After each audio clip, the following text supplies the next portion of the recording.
Les gaz qui nous entourent sont parfois difficiles à identifier.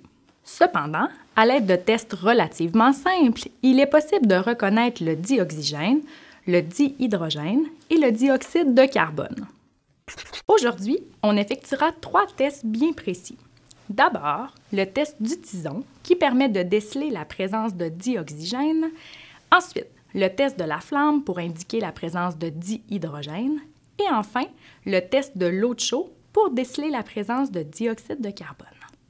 Tout d'abord, le test du tison permet d'identifier la présence de dioxygène, donc de O2. Pour y parvenir, le matériel nécessaire ici est une éprouvette contenant ce gaz avec un bouchon, un support à éprouvette, une éclisse de bois, des allumettes et des lunettes de sécurité.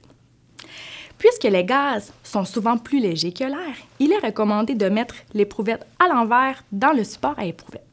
Pour vérifier qu'on est en présence de dioxygène, il faut allumer une éclisse de bois, puis l'éteindre pour obtenir un tison. Ensuite, il faut ouvrir l'éprouvette et l'insérer rapidement pour éviter que le gaz s'échappe.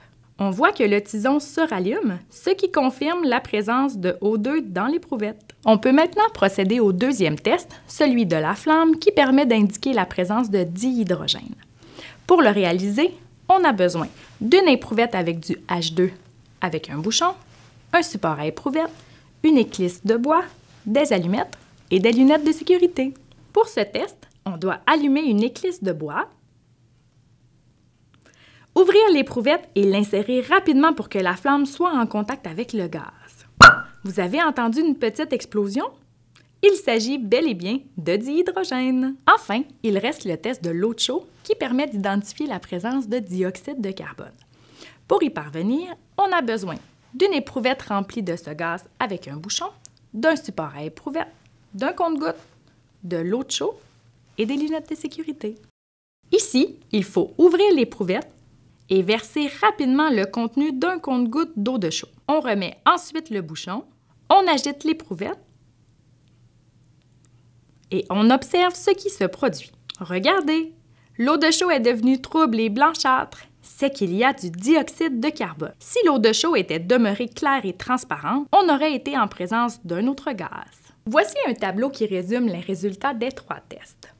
Pour le test du tison, s'il se rallume, c'est qu'il y a du dioxygène.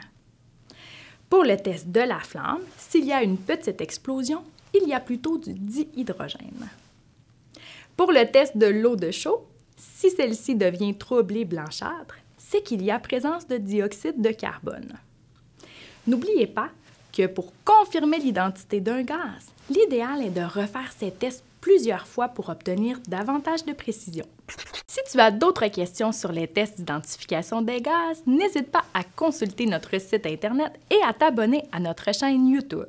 Je t'invite également à nous suivre sur les réseaux sociaux.